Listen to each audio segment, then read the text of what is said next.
சைவ அசைவமோ உயர்வு தாழ்வோ பொருளாதார விடுதலையோ ஜாதியோ இதெல்லாம் மனதினால் ஏற்படுற குப்பை அப்படின்னு சொல்கிற ஒரு படைப்பாளி.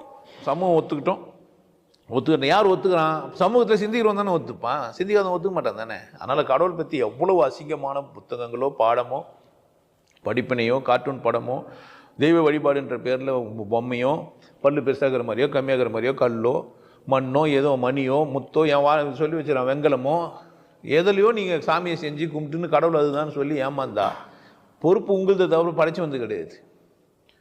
பொறுப்பு யாருதே? உங்களுது தான். ஒரு உடஞ்ச அம்மிக்கல் எடுத்துன்னு போய் கவுத்து எடுத்துன்னு போய் வச்சுட்டு அது லிங்கம்ட்டு பால் ஊற்றுனா நீயும் போய் ஊற்றுனா யார் தப்பு? உன் தப்பு. ஒரு வேப்ப மரத்துக்கு பெயிண்ட் வச்சுட்டு உண்டி கட்டி அதில் ஒரு உண்டியில் வாய் வச்சு கட்டிட்டு வந்தேன்.